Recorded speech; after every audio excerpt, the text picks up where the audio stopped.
If you're looking for more horror outside of the mainstream, look no further than Unsung Horrors, a podcast about underseen horror movies. I'm Lance. And I'm Erica. Every other week, we'll cover a horror movie with fewer than 1,000 views on Letterboxd. We'll even give you double feature recommendations to pair with the movies we discuss. From gothic to shot on video, from slashers to comedies, from giallo to J-horror, we'll cover all the subgenres. So join us as we unearth these hidden gems of horror. Follow us on Instagram, Twitter, and Facebook, all at Unsung Horrors, available wherever you listen to podcasts. And part of the Someone's Favorite Productions podcast network. Do you love movies? So do I. What's up, y'all? It's KB, and I love movies. Inviting you to listen to The Conversation, a film podcast where passion meets perspective and opinion. From the old school to the new, I invite a guest on to discuss the movies that thrill us, challenge us, break our hearts, or even blow our minds. There's always new episodes dropping wherever you get your podcasts. So join the conversation. We don't just watch movies. We love talking about them too. The Conversation with KB Loves Movies, a part of Someone's Favorite Productions podcast network.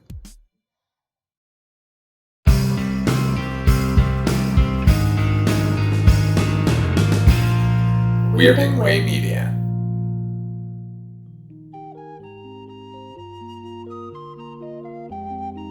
Right, Mr. Walters? You see that guy over there? Now, he's an actor. The guy on the phone? He's a prize fighter. Me? I'm a cab driver. I'm the only cab driver in this place. Good evening and welcome to Night Mr. Walters, a taxi podcast. I'm HP, your co-host, and with me as always is my co-host, Father Malone. Father Malone, how are you this evening? I'm good. Calm your liver. I'm saying that because we're gonna visit Beantown in this episode, and that's right. That's a Beantown phrase that I'd like to reinvigorate and spread like a virus.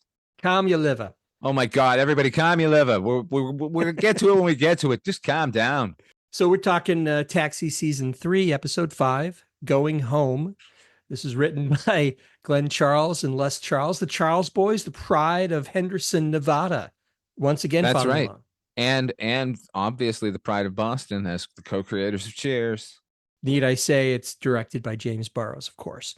A reminder, we're doing these shows in broadcast order and not in order of filming. By the way, I get complaints sometimes, Father Malone, about why do you have to keep saying Hey, that? you know what? That's interesting, HP. I'm with those people. The reason is because this season... We're all sick of it. hey, calm your liver. No, the reason is this season in particular, it's a good example of this. This stuff's all shot out of order, or should I say broadcast out of order. So I'm trying to maintain a sense of continuity with the air dates. So sue me. So anyway, here we go. We're in the garage as a guy who I thought bore a striking resemblance to Dabney Coleman. Did you notice the PI that comes in looking for Jim looks just like Dabney Coleman circa 9 to 5? Yeah, I didn't think it was Dabney Coleman. I don't know who I thought he was at first, but Dabney Coleman wasn't it. Obviously, Dabney Coleman wouldn't have shown up on Taxi. He wouldn't have. Well, was this the same time? This is like around 9 to 5 was coming out, right? Must have been, because I think Buffalo Bill was maybe 83, 84 time frame. He wasn't. In fact, in the earlier episode where Banta has to babysit Elaine's kid, don't they go to the movies and like they're looking at the movie list and 9 to 5 is playing or something? Maybe there's a B-roll.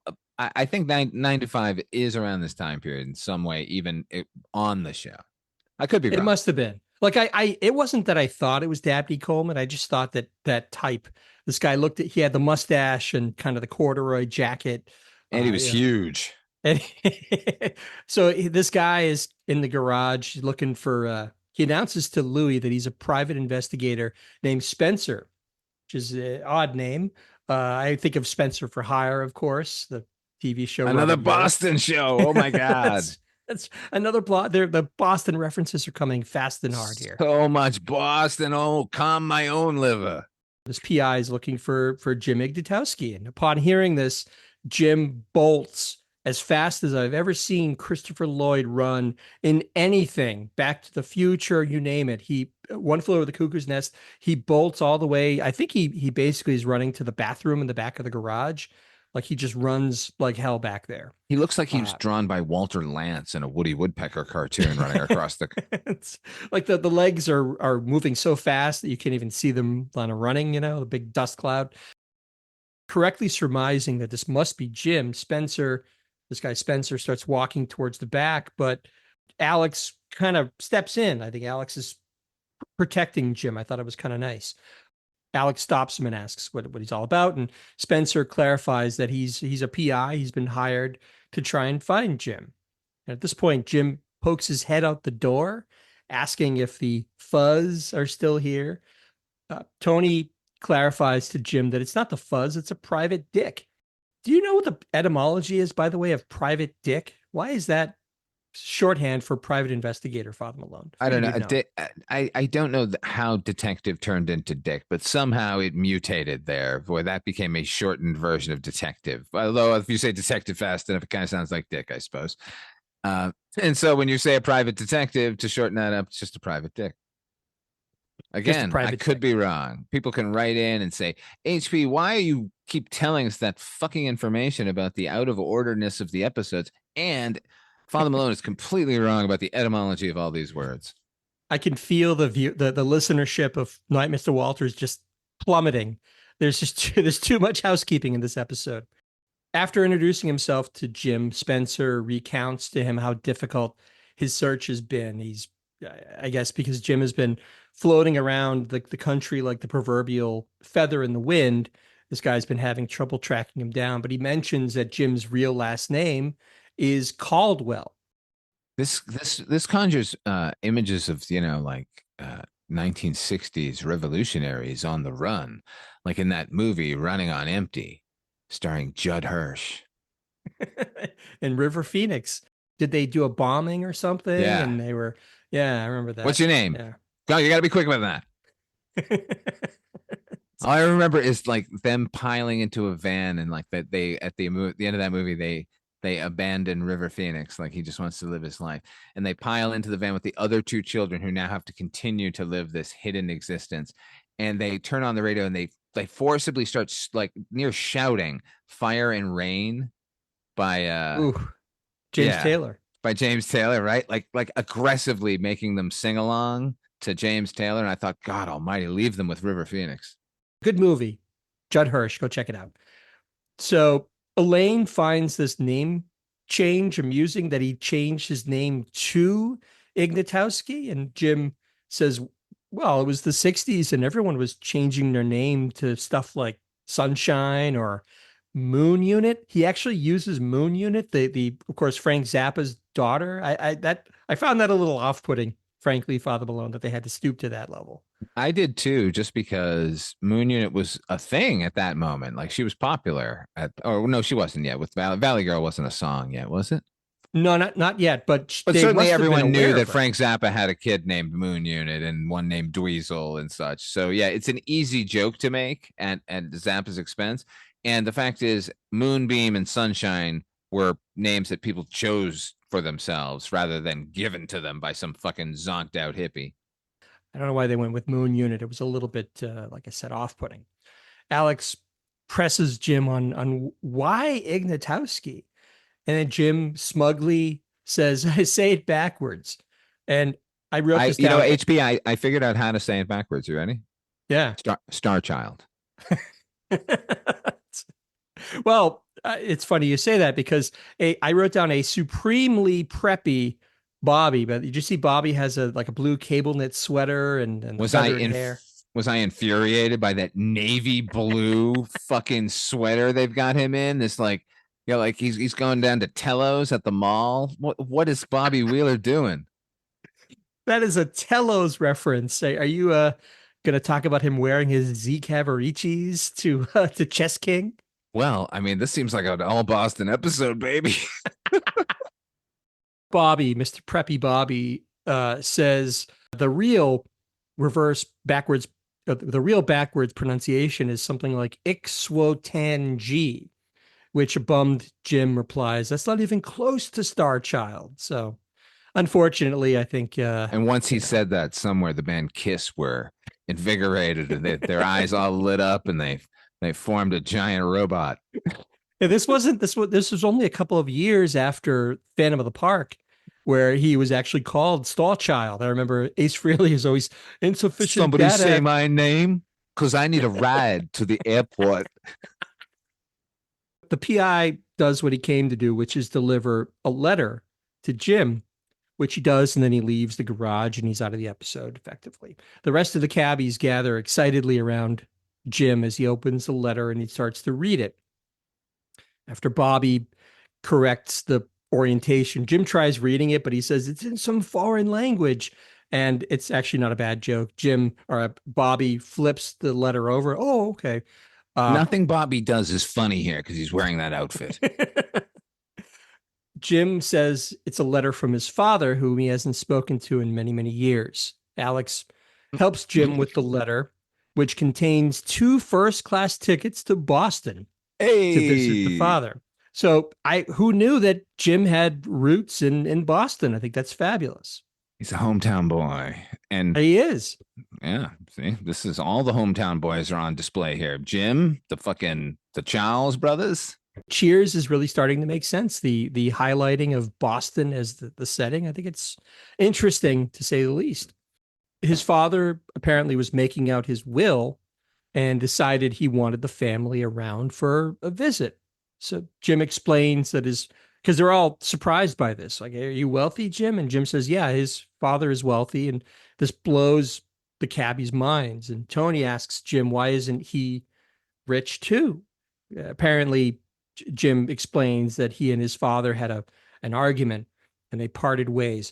By the way, just a little side note, a true side note here, Father Malone, did you see we have a Richard Sakai sighting at this moment in the episode. Did you see him walk by? No, I was too wrapped up in the drama. There's a lot going on. I don't blame you. At one point, Jim gets very imperious and he says, we're going to go to Boston and whatever. And as he does that, you see Richard Sakai walk by. He literally it's just a don't blink and you'll miss him kind of thing. But the weird part of it is he's wearing what looks to be a motorcycle cop's leather jacket. It's a very weird look because usually he's in some sort of like t-shirt and a satin jacket or something. But wasn't he Captain Marvel? Originally, but that was more of the shirt that he was wearing. Like this yeah. I'm not saying he was flying around the cab company or anything. It's a very weird look, but it's definitively it's Richard Sakai. I was delighted. Jim proclaims that he's going to go down to the airport immediately to go back home, but not before asking if anyone wants to join him, because his dad included 2 tickets after all, because maybe he figures maybe Jim had a wife or a partner of some sort. All the cabbies at once, they start making excuses not to go. Jim tries to make a game of it where he's going to think of a number between 1 and 10. The winner will come closest, but of course, being Jim, he tells them the number in advance, which is 3. And wouldn't you know it, all the cabbies are saying, oh, I picked 10. Sorry, Jim. Sorry, Jim. Why did they all pick 10? They could have just picked anything. It's a test of how addled Jim is, perhaps, because anyone in their right mind would go, wait, you can't all have picked 10. That's kind of, what's the probability of that? Now, look, we know who's going with him, but I have a question for you, HB. Who do you wish had gone with Jim? Because when the hands went up and this little contest was going on, I genuinely thought, oh, this could go any way here. There's a couple that I think would be interesting. I think Elaine going would have put a good spin on things because we've seen her in these kind of upper crust scenarios. She's very good at bringing things down to Jim's level. She's very gentle and very caring.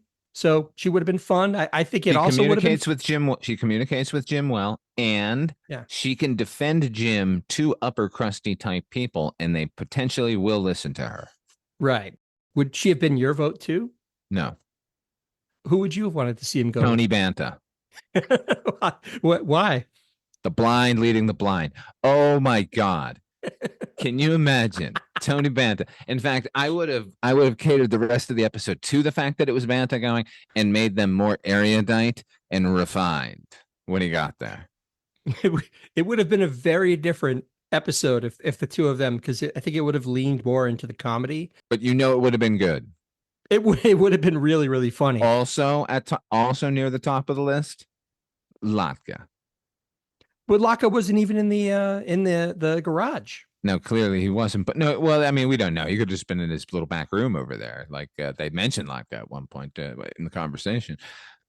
I'm just saying that would have been like, can you imagine Victor Buono dealing with those two? He wouldn't know where to look. Because he's already, as we'll see, he gets flummoxed just dealing with Jim alone. And Alex ends up having to, spoiler alert, Alex goes with him, but Alex is the one who has to sort of translate for him a little bit. I don't know what he would have done if Latka, it would have truly been, his head would have exploded. It would have been like a Monkey House episode, man. People would have just been like, would have been all physical comedy weirdness. It kind of would have been great. It would have been very weird. So Jim goes through this exercise one more time, and this time Alex takes pity on him and he picks the right number 6 this time. So Alex will be joining him. Louis comes walking out at this point. The one and only time we see Louis in this episode, by the way. He asks what's going on, and Jim explains that he's going to be away for a few days to see his father. Now, I don't know if you had the same reaction, Father Malone, but Louis's response to Jim is indelible for me because they use this line in the taxi commercial that ran on Channel 56. Louis says, Ignatowski's got a father. There goes my spore theory. A lot of laughter. For whatever reason, that one line was part of a commercial for Taxi. I'll never forget that. Burned into my brain. I do not remember that particular clip package. So no? I didn't have the same reaction, although the line grossed me out. Why did it gross you out? Because spores? It brought to spores. It brought to mind like the remake of Invasion of the Body Snatchers, how wet all those spores were. And then I thought of Christopher Lloyd emerging from one of those pods, and everything is sort of sticky and stringy. Ugh. I guess I could see that. I thought it's a funny line. And if we're only going to see Louis for a brief moment, I thought it was a good little cameo of comedy for him. So I liked it. Like Christopher Lloyd, like open mouthed, and his eyes aren't there yet. Still growing. Moist and damp. And oh my God. It's kind of gross. So we cut to, it's not just any B-roll, Father Malone. It's Boston B-roll. It sure is. It's the golden dome of the fucking State House, the most ugly state house in America. Are we to understand that they dispatched like a second unit director to Boston just to get that one shot of the State House? No, they, from Los Angeles, said, who's our affiliate in Boston? Have them send us some footage of a kind of a ritzy area, because that's Beacon Hill, really, was what they're trying to imply there. Even though the shot that they give us of the house, I'm like, where the fuck is that? The quality of this State House B-roll supports your theory because it's a very quick zoom out from the State House. It literally is maybe a second and a half. It's not a very lingering shot of Boston, just enough you can get the sense of it. And then that dissolves into this shot of a kind of a pastoral estate with a car pulling in. I don't know. It might have been somewhere in the Berkshires, but that belies the State House footage. So I'm not sure where that house would have been located. Where would you think? Are we talking in the show where they were supposed to be telling us where it was? Yeah. So if we're going to try this is what I think. They showed us that shot of Boston. We saw the sort of ritzy housing, and then they said, and just cut to this other house shot, which looks like a house in Pasadena. We'll cut to that, and people won't know the difference because they won't know that behind those buildings there aren't these like sort of suburban neighborhoods. That's the practical answer, but if you're going to extrapolate where Jim's father lives, Brookline. You think that Brookline's not that greeny, and parts of it are. Are you crazy? It's not really that rural, I don't think. Did you find it to be rural? I just thought it's suburban. It looked very, very it was more than just tree lined. It looked country-ish to me. We have to agree to disagree. It just looks Okay. suburban to me. Brookline probably fits the bill, although I would think, is that the ritziest area that he would have been living No, in? they would be living in Back Bay, obviously. Right. That's, yeah, probably. So that's probably it. We cut inside where there's a butler opens the door for Jim and Alex. Alex is, as he should be, he's dressed in a nice brown suit, while Jim is still wearing his Canadian tuxedo, looking as disheveled as ever. Jim, in fact, he's still so addled, he mistakes the butler for his father when Alex corrects him. Then this haughty guy in a suit, this kind of chunky guy in a suit comes downstairs and very drolly says hello to Jim. It's Jim's brother, Tom. Are you familiar with this actor who plays Tom? Walter Alkowitz. Yes. Yes. I'm familiar with him. I remember him on a television series with Jeff Conaway, where they played Yes. fantasy characters together, where Jeff Conaway was kind of the rake and Walter Alkowitz was like the muscle, like the Little John type character. And for some fucking it's not for some reason. It's an interesting choice, I thought, to have him holding a package of Cracker Jacks. But please continue with Walter Elkison. We'll get No. back to those Cracker Jacks and all of that bullshit. So you're right. It is Walter Alkowitz. You're absolutely right. In an interesting turn of events, he would join Conaway.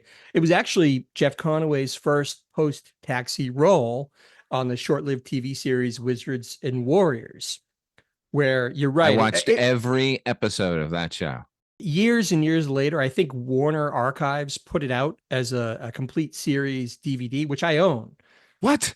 You didn't know this? You could buy it. You have not shown this to me? How long have we been friends? No more. Well, this was in the last 2 years I bought this. It wasn't I like now have to turn my back on you. Klingon like. I tried watching it.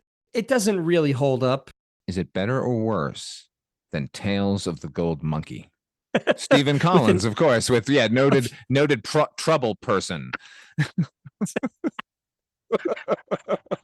The best thing, and by best thing, I mean the most ironic thing about Stephen Collins is that he was the Reverend on that show Seventh Heaven. Do you remember that? Where of course it was where Jessica Biel was like, "Fuck this thing! I'm gonna pose nude now. I got to get out of here."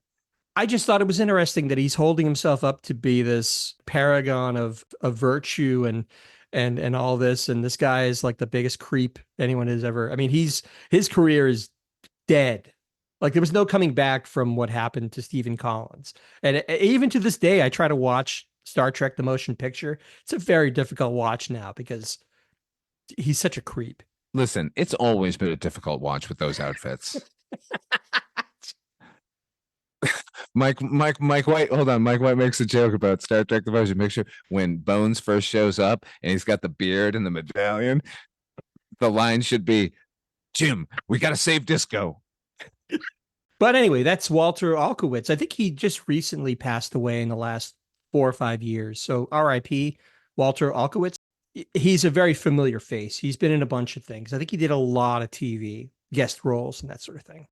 Jim gives a big hug to Tom and introduces him to a vaguely embarrassed Alex, because I think Jim mistakes him for his father again or something. There's a lot of, they're really leaning on Jim being a complete drug casualty in this episode, which is something I didn't really love.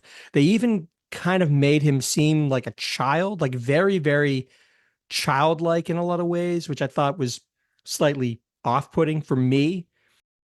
It's clear that this brother Tom is disapproving of Jim. He just has this effete snobbery that kind of takes hold in all of his dealings with Jim. And by the way, this isn't the last time we'll see Tom. Tom comes back in a season 5 episode, a follow-up to this, basically. I remember that episode. He's a dick in that. He is a real dick, but Jim earns his grudging respect by the end of this story arc, if you will. Then a bubbly blonde woman runs in excitedly to see Jim. It turns out to be Jim's sister, Lila, who then proceeds to come on aggressively to Alex, suggestively asking him if he wants a bite of her peach. And she like plays grab ass with Alex throughout the episode. It's very, very odd. Now, so far, brother Tom has Cracker Jacks. Yeah. Sister Lila has a peach. Continue. Are we leading up to something here, Father Malone? Angela Matusaville. Anyway, continue. So we dissolve to Alex and Jim walking into a huge wooden appointed office. It's massive. Oh, it's It beautiful. really is beautiful. It's a great set. 2 stories and shit. The set reminded me a little bit too much of that Martin Short sitcom about lawyers that we talked about in a previous episode, because there's this spiral staircase to the library, but it looks great. Everything is wood paneled. It looks really good. I've accused them sometimes when they lean into a rich person's office or home or a condo, it can sometimes look gaudy. This to me didn't look gaudy. This looked sumptuous, and every bit of that money is on display, I thought. That's some Brahmin shit, some Boston Brahmin shit going on with the fucking globe in the corner, the globe the size of a Buick. Yeah, and the couches and the chairs all look really like real leather, and it looks very, very, very cool. They did a good job once again. There are 2 couches seated in the middle of the room facing each other, which by like feet apart. And I thought, wow, that's really weird. Who would do that and why? So they walk in. Alex admires this huge painting of a woman and asks Jim if it's his mother. And Jim says yes. And they have there's a little vaudevillian back and forth about the mother. I don't remember the specifics of it. But she never took off those gloves. Yes. Yeah. Then a voice. It's a great painting, by the way. It almost looks Victorian, though. That's the weird part about it. Well, you got to figure with King Tut residing here. I was getting to that. I'm getting to that. But you figure she couldn't have been that old. I mean, it was I guess it's just a very stylized painting of this woman. Beautiful painting, though. You're right. Yeah, like, H.P. Lovecraft had no fucking business in 1910 writing in the style of fucking 1840, but he was doing it. So you hire somebody to do a painting of your wife, you say in 1950, I guess we're talking about, because he hardly knew Jim, or she hardly knew Jim, and vice versa. He said, give me one of those comic book covers. Make her a superhero. But she also looked very, very young. The woman in the painting looks very young to me. So it makes me wonder, A, when the painting was done, and B, when did she die? Because it's clear that she's been dead for some time. I don't know the answer to either. We fade to commercial. As we fade back in, Jim's dad comes into the office in the form of, as you mentioned earlier, Victor Buono. This is the moment, by the way, Father Malone, that I mentioned that Buono in this episode is 42 years old, a full 10 years younger than you and I at this moment in time. I thought that was just so fucked up. It was bracing is what it was. By the way, 6 months older than Christopher Lloyd. 6 months older than Christopher Lloyd playing his father. Pulls it off. He's so convincing. Most people listening might be more familiar with him from his Academy Award nominated role in Whatever Happened to Baby Jane. But as you already alluded to, I remember him, and I think you do too, as King Tut from the Batman 66 television series. He's indelible in the role. So spectacular in that. I can't really say Batman at this point is underrated, because I think it's finally properly rated. Everyone recognizes it as a classic of camp TV, obviously. Yeah, we finally figured out that everyone was in on that joke. Jim's father walks in. He has a bemused smile on his face upon seeing Jim. There's something really beautiful that we're going to see. Jim's interaction with his father, and it takes some turns from where one might think it goes, because the basic premise that we'll see is Jim is the wayward son that went his own way and maybe went against the family and their wishes. And it would have been really easy for them to make this like the snobbery looking down on Jim and the conflict that arose. But really what we're going to see here, what we're already seeing, is real love and affection between Jim's father and Jim. I think it's really beautiful that Jim's father is so happy to have his son here and really wants to understand, like, what happened to you? Like, where have you been? What have you been up to? And let's just enjoy each other's company. Don't you agree? I think what you said about Victor Buono's smile coming in, that bemused smile. I think Victor Buono is a bemused smile. Like if a bemused smile was a human being, that's who it is. There's something so deeply comforting about Victor Buono. Well, at the same time, he's very, very funny. He's very, very talented. He can do all of those things. But at his heart, there seems to be a decency and something that you genuinely just like. And having that, how no matter how they wrote the role, they cast Victor Buono, which meant that's the character they wanted. They wanted a decent, loving guy, even if there are problems with Jim Ignatowski. It's so heartwarming. And so, because in sitcoms, we're so conditioned to these things following a very specific story arc and characterization. And this is it's a left field from that. I really love that about this episode. Jim makes a bunch of innocent jokes about how bald his dad is. He can't, for some reason, Jim just keeps hammering this idea that, wow, you're bald, Dad. And he makes a bunch of jokes. Now, And is this the childlike thing that you were mentioning, that Jim was a little too childlike in this episode? Because that's what it felt like. This is the scene that reminds me of, like where a kid has no filter. Like, look at that fat person. This is the start of that for sure. Because as you said, like a child will say whatever comes to their mind, not out of any maliciousness, but just because, as you said, they don't have a filter. That's how they've written Jim for the majority of this episode. It doesn't kill my enjoyment of the episode, as we'll eventually see when we talk about how we're going to rate this. But it was just a little too much, because I think at a certain point, Jim, as drug-addled as he might be and as burned out as he is, I think he can still recognize basic manners and how to act in public, certainly how to treat his father that he hasn't seen in 10 or 15 years or whatever. It's just a little much for me. That was my impression of it. Do you think perhaps, though, that it might have just been a tactic on Jim's part? I don't think so, because that implies that he's capable of subterfuge, but I don't really think that he is. I think he's an innocent. I think he's naive, but I don't think it goes all the way into this immature behavior that they kind of painted him with. I'll buy that. No, no, no. I agree with you ultimately. I just think it could have been something, like it felt that way after like the third time about, yeah, but where's his hair? And then like, yeah, okay, but that doesn't explain why he's so fat. If there's a negative that I'm going to levy at this episode, and again, we're getting ahead of ourselves, but that's really my biggest pet peeve about this episode. They could have been a little more understated with his behavior and his loopy, cockeyed way of looking at the world, I guess. The way he's written here makes me think that they wanted to put Latka with him. Right, I guess. He's oftentimes flaky, but rarely have we ever seen him so oblivious to basic manners in this case. Like he's really insulting. Remember the episode with Elaine where he was like, he wanted to do something nice for her to make her like the whole secret admirer thing, and then he ends up cutting up his own van for her. Like, where's that guy here? You're right. They're just doing the burnout thing because it's a cheap joke machine.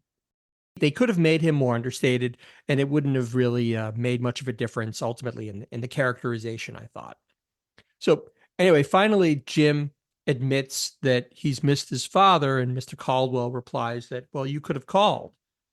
Jim says that he's been calling once a month for the past 10 years just to hear his father's voice, which is actually a very nice sentiment. But unfortunately, what we discover, of course, because you can't just let that lie. It's got to be followed up by a joke. Jim has had the phone number wrong for all of this time, because he looks at the phone and he says, "Is that your number?"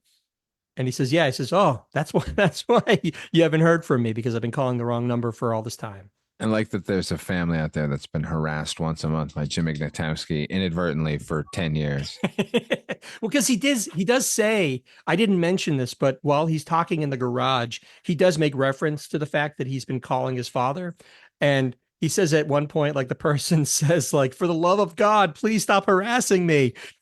But now knowing, like at the time, you just figure it's just his father not knowing that it's Jim and getting annoyed. But you're right. There's some guy, some family somewhere, God knows where, that's been hounded 10 years. Mr. Caldwell then admits to Alex that he doesn't know how to talk to Jim, but Alex assures him that Jim has grown incredibly in the last year and a half that they've known each other, which I was surprised to even think about that it's Jim has now been at the garage for about a year and a half. So Can I just, there's a moment when the conversation they're having, they're both, the couches I mentioned, Victor Buono sits on one and Alex and Jim sit on the other. And when they finally like get up, it's after Jim has said the fat line, but why are you so fat? And when Victor Buono rises, he reaches out like almost like he's clawing the air, like the frustration is as such that you know that if Jim were in striking distance, there would be some major violence going on, but then calms right back down into the sweetness. And it's a great moment. Just wanted to bring it up before we forget about it.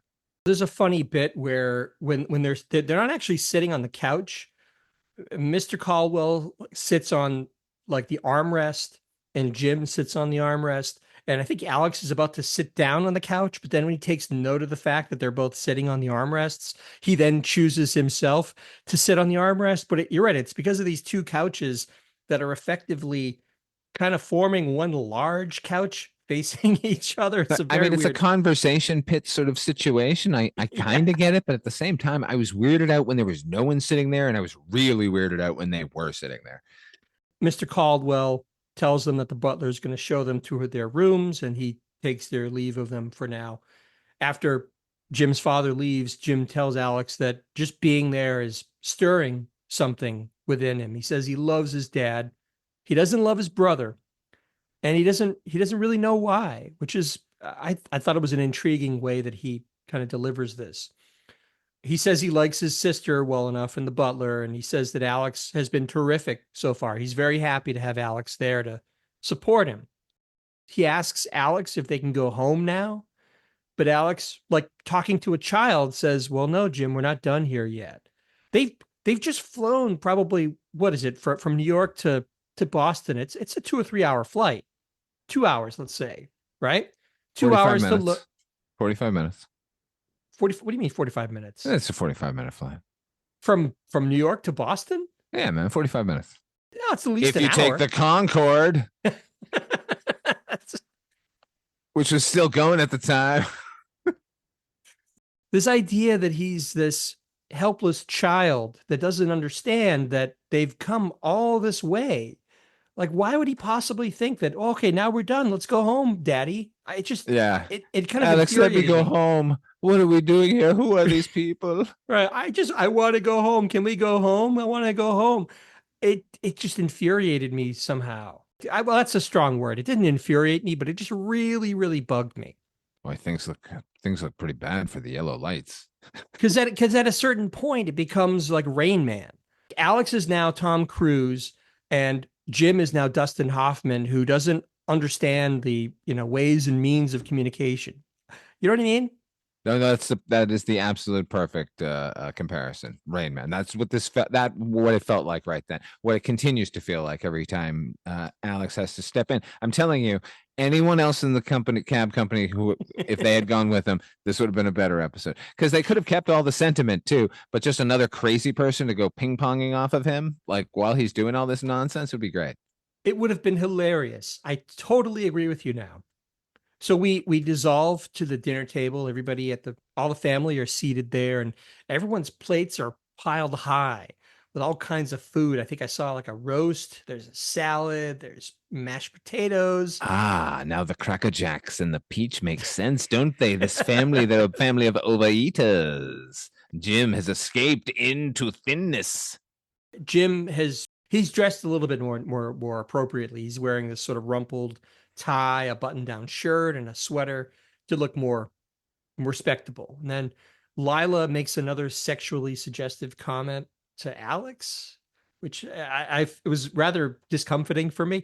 I have this. And then a side note: we've discussed Alex's brand of sensitive manhood in the past. Comparing him to guys like Alan Alda, of course. But do we really, Father Malone, do we really buy him being so irresistible to these women? Which women are we speaking of? Well, in this case, No, this no, this no. Other than Lila, because Lila's a special case. the woman that he was on the ski trip with, the blonde with the bluest eyes he had ever seen. Okay, no, that one makes sense. Okay. We've seen what we will see Elaine make passes at Listen, him. that doesn't make any sense at all.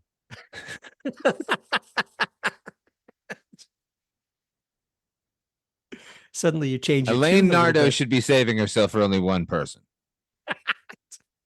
And that one person would be you, Father Malone. Well, I'm 8 years old at the time, but she should wait. And she should know the date of my birth just off the top of her head.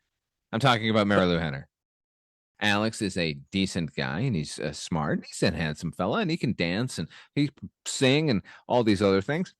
He's cultured. So yeah, I do believe that he can get all of those women. In the case of Lila, that's just the stereotype of the oversexed, rich, bored woman. That's all that is.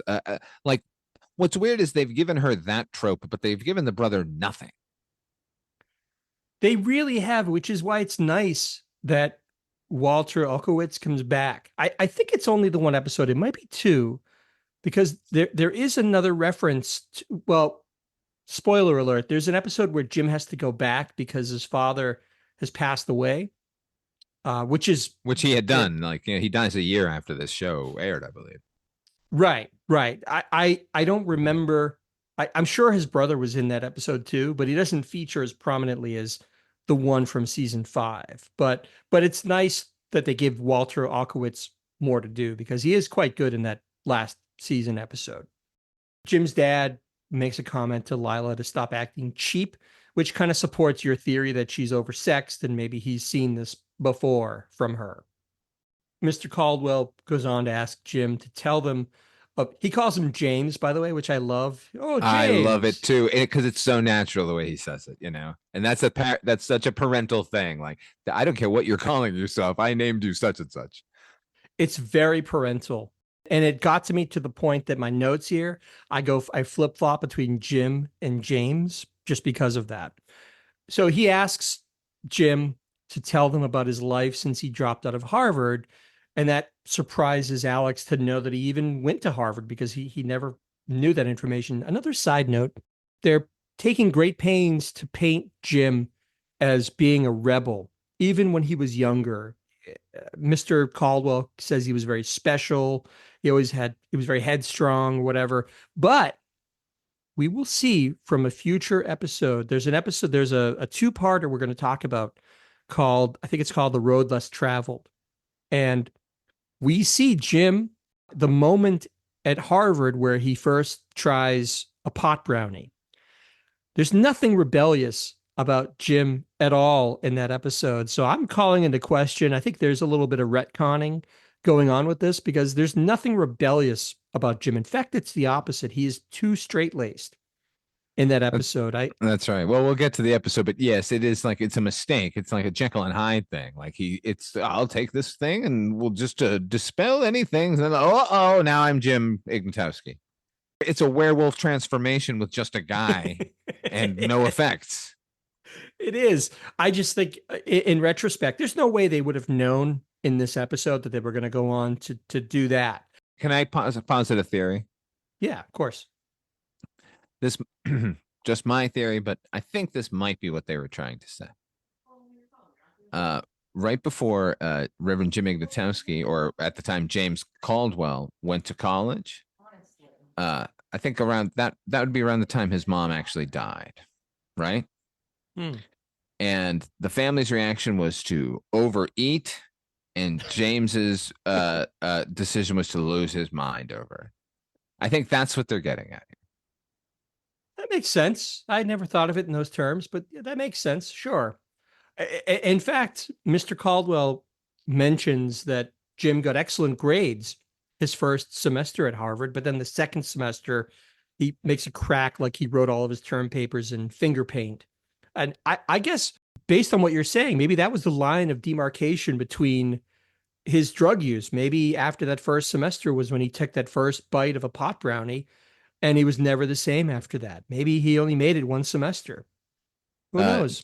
Tom and Lila and Mr. Caldwell are filling their grief with food, and Jim's filling it with narcotics. I'll go with that. So Mr. Caldwell wonders, like, how have you spent the last 10 years, James, drifting, living off of handouts, getting stoned? There's this real note of disapproval in James, in Mr. Caldwell's voice. He really expresses disgust for the lost opportunities and asks Jim if he feels ashamed or any remorse for the missed opportunities. And to Jim's credit, he doesn't. He wouldn't change it at all. You know what? Can I speak to that a little bit here? Because I'm not a Mr. 9 to 5 type guy. I really never have been. I never joined any corporation or followed any of that shit. I've always been just a hand to mouth sort of a fella. So I've often been plagued with questions like that. And the notion that you would feel shame at all for not following somebody else's path is so fucking stupid that and I'm glad Jim at least finally snaps out of his infantile reverie here to defend it and go, no, I didn't. And you know what? And by the way, like the sort of the vitriolic way Victor Buono spits out, were you stoned? He's like, well, yes.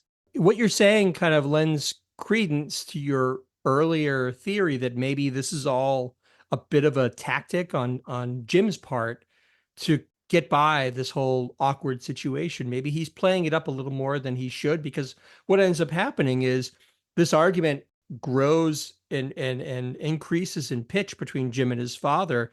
And Jim really is standing up for himself in what he's done because he has nothing to be ashamed about. He lived his life the way that he wanted to live his life, just as you live your life the way you want to, Father Malone. There's no excuses made for it. I'm just what God made me, sir, as Paul Benedict would say years later, and this is Spinal Tap. There is another possibility for Jim's sort of childlike behavior. Mescaline. Mr. Caldwell says that he had hoped that the years would have changed Jim's attitude, but he says Jim clearly you don't give a damn, and you probably never will. And he gets up from the table. Mr. Caldwell gets up from the table and demands that they leave the house at once. But of course, you are no longer appreciated. Is that what he says? Something to that effect. But what I was going to note is that when he gets up, he makes sure to take his keeping plate of food with him, because they've really hammered home. I mean, I think you're right. I think he's got an eating problem. I think he eats his depression. So, well, I think that was one of two plots that they were going to work, and at a certain point they went, we'll just leave that behind. That's fine. We don't have to keep going on that food thing. We've done food a bunch. It's a cheap joke anyway. I at Victor Buono's expense. I didn't like it.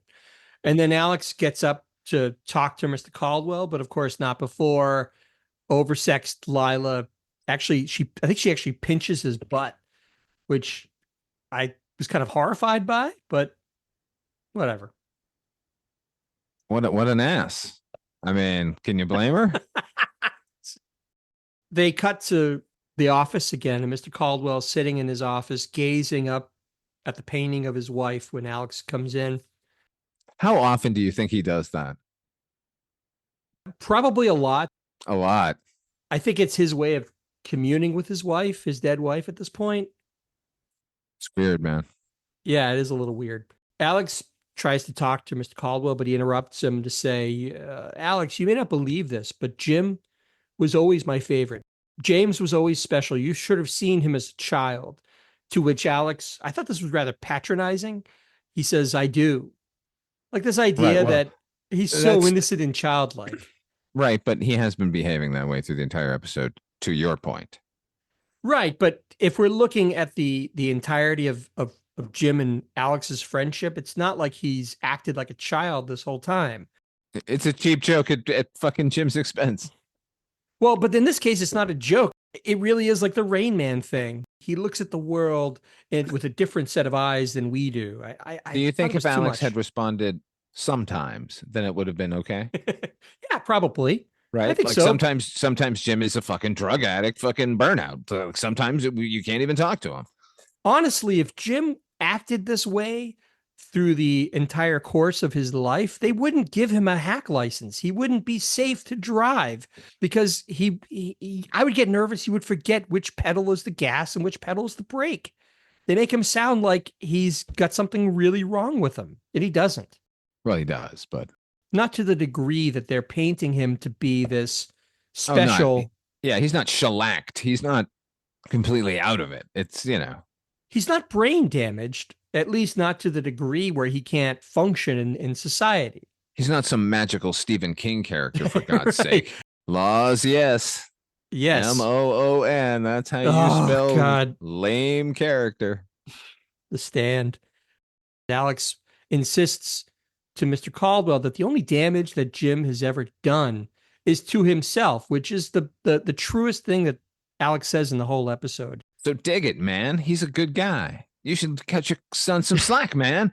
What I like is that there is no real conflict here as HP. Like ordinarily in this scenario, in a sitcom situation, you get we had a conflict about this.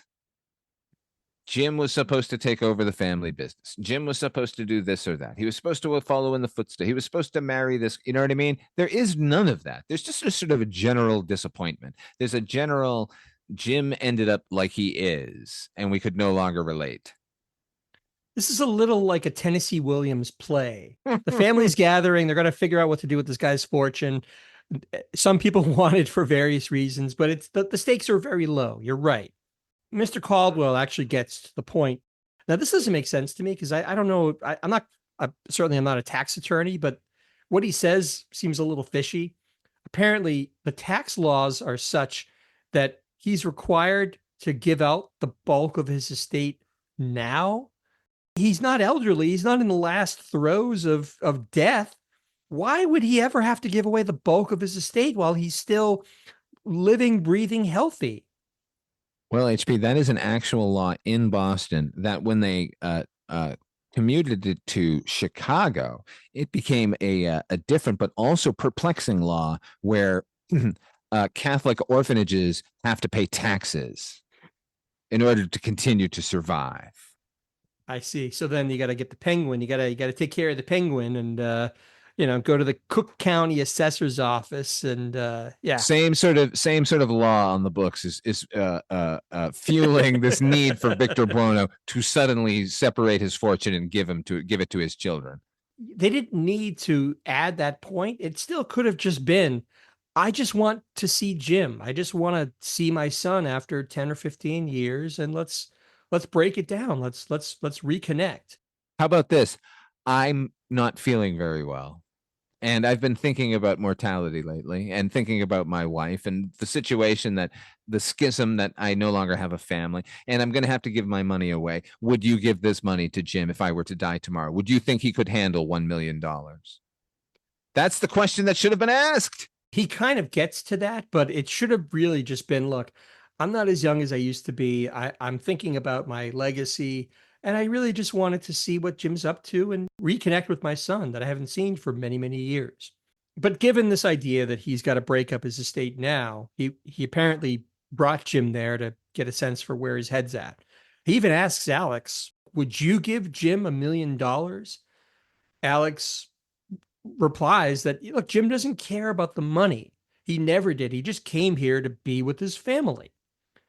But Mr. Caldwell is skeptical. To prove the point, he asks Jim to come in. And Jim comes in.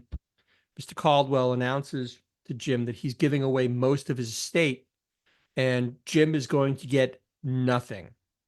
And Jim's response to that is, okie doke. He didn't care. Give it to that guy with the wavy hair. You mean your brother? He's supporting Alex's assertion the money never mattered. Mr. Caldwell doesn't believe it.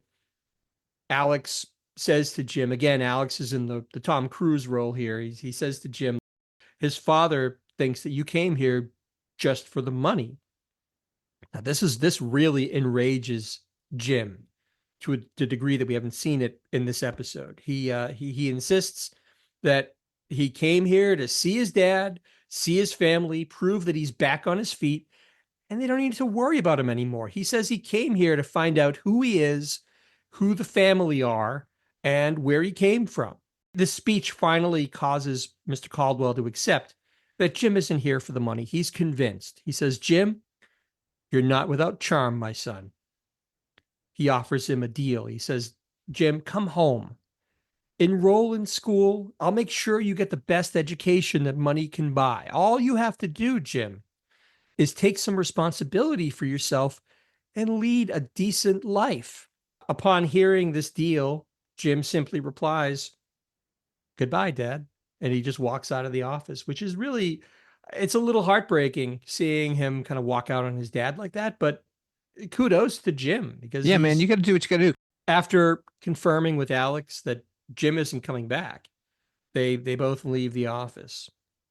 As they walk into this sort of entryway, again we get Jim, the child. He yells like sing-song childlike to Alex, like, Alex, what are you doing? He's not a child.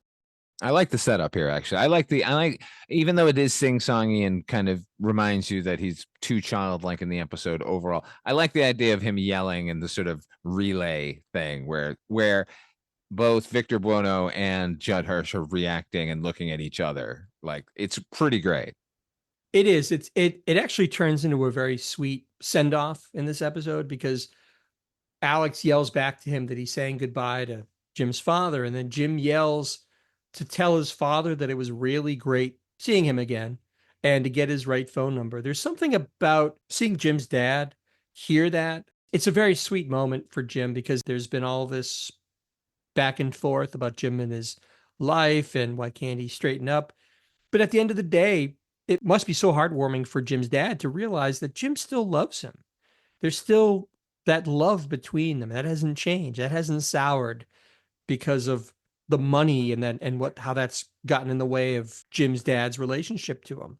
Well, he's not walking out because he doesn't like the dad. He's walking out because of that stupid fucking money situation. So yes, obviously it's great for Victor Buono to hear that. And I like, just as an actor, because Victor Buono is always really, really good with props.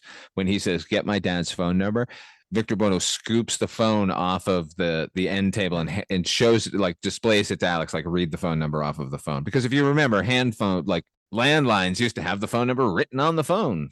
So Alex finally leaves, and Mr. Caldwell then yells, oh, by the way, Jim. This is the part where I actually fucking cried watching an episode of Taxi. Yeah, me too. I teared up at this part. Jim's dad yells for him, and when he replies back, his dad says, it was really good seeing you again, son. And then Jim walks back in, but he's still yelling to his dad, even though he's in the same room with him. He yells how great it was to see you too, Dad. And his dad just smiles, walks up to him. And you think it's going to be this cheesy, like, hug, this embrace, but it's not. Victor Buono just gives him a playful wave goodbye. And I think he's even like kind of shaking his head still, like, boy, that kid, it's beautiful because it's. He like ascends a flight of stairs, like he walks away from him. Yeah. It's great.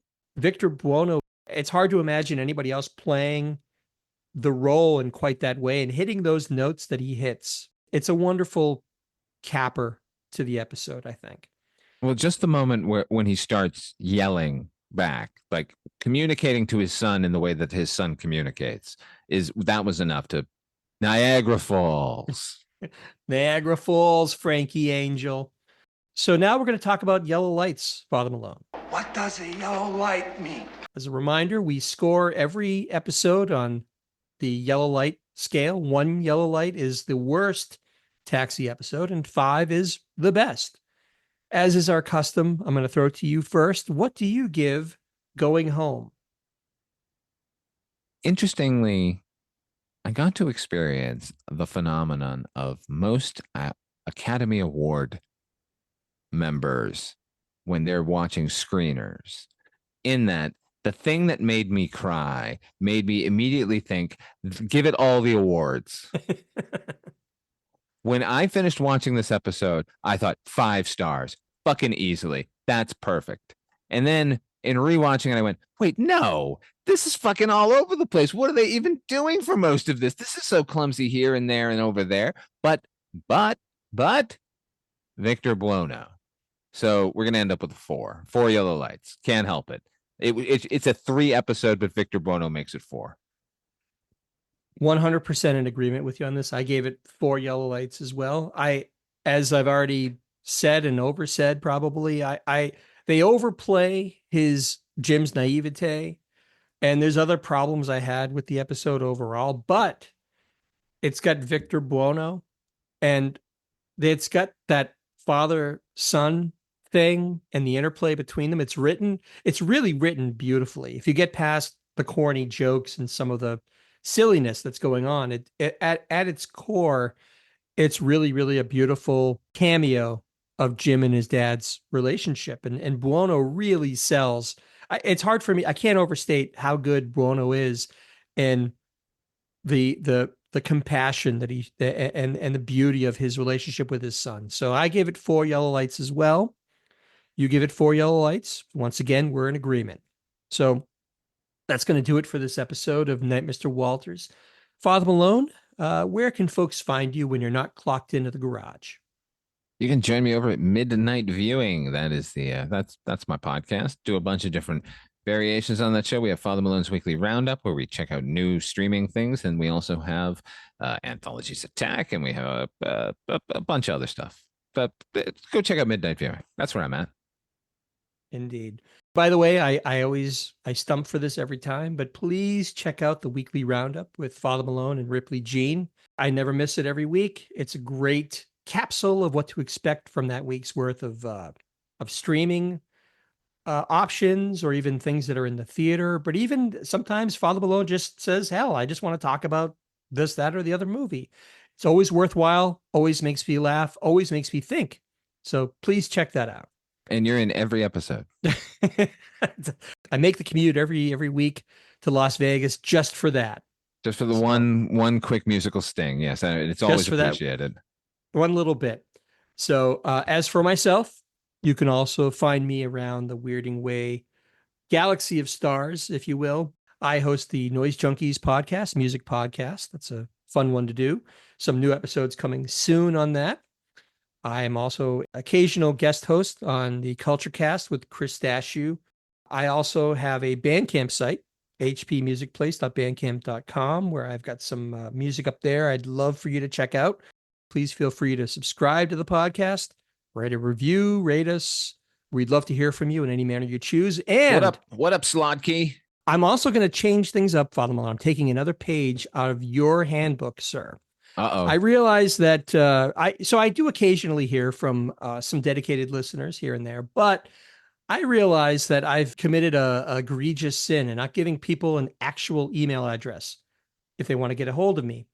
It's hard. Some people have contacted me through the Bandcamp site.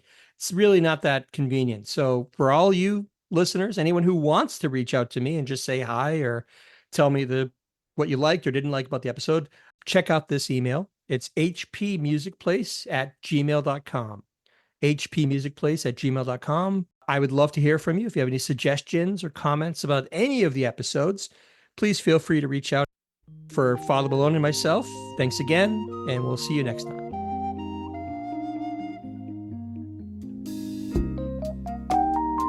Night, Mr. Walters.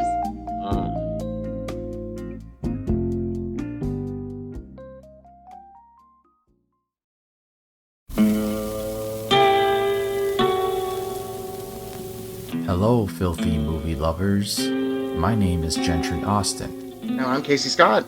And we're the hosts of the Sin Syndicate, film podcast for something weirdos, anti-criterion bros, and Joseph Sarno aficionados. Join us semi-weekly as we peer into the adults-only theaters and sticky-floored cinemas of the golden age of sexploitation, when the morals were loose, the laws were murky, and the intercourse was all simulated.